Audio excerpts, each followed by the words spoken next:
Raden Tembung Sutrisno Budaya Dipuro kepareng badhe hamasrahaken tokoh wayang ingkang badhe katampi Kanjeng Mas Temenggung Siwi Peni Mulyastuti Ningrum SPDMM jumenengipun kepareng keambing-ambingan Raden Temenggung Suradji Hadi Kusumo Praja Dipuro ingkang minangka dwijanipun ingkang minangka panata naskah kalian iringan ugi kepareng keambing-ambingan Kanjeng Raden Rio Aryo Harsono Diningrat. Sumangga Bapak Dr. Agung kasuwun Intan Januar.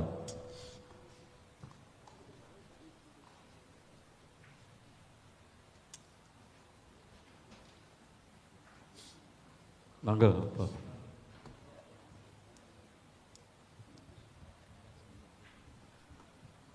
Monggo, Bapak.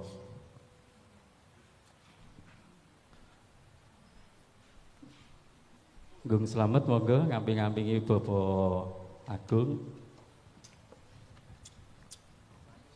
Sik to manut wae aku aja kesusu wae.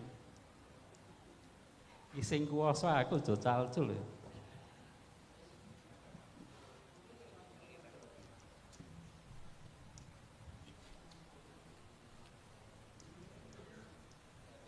Yen pasrah tambe iki nek ya ben ajeng nggih Pak nggih. Monggo, ben ajeng ngene. Menika sampun ngasta wahyu tumurun. Mriki Bapak, ben ajeng menika depan nggih. Mas selamat mriki Mas. Nah, pun aturaken Bapak.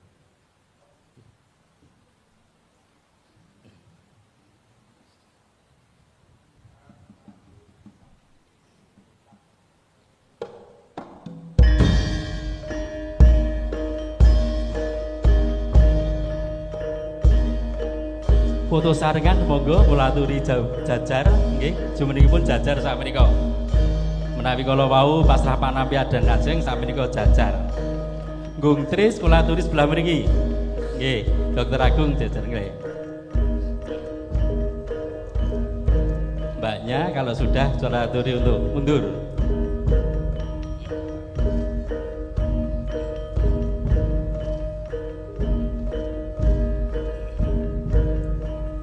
Matur nuwun dumateng Bapak Dr. Agung Sudarmanto MM.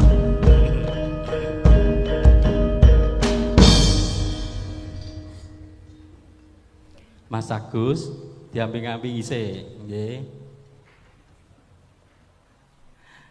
Salajengipun minangka punjering tata cara ing kalenggahan dalu menika lampahipun pagelaran Ringgit Purwa kanthi rairahan Partokrama ingkang badhe dipunaturaken Kanjeng Mas Temenggung Siwi Peni Mulyastuti Ningrum SPDMM.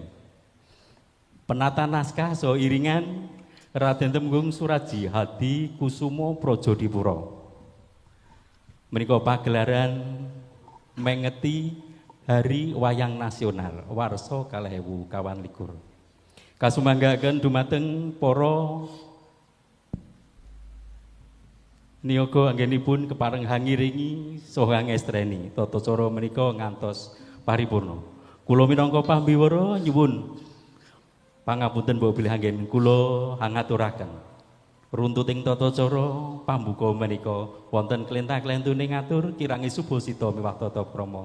Nyuwun samudragung pangabsani.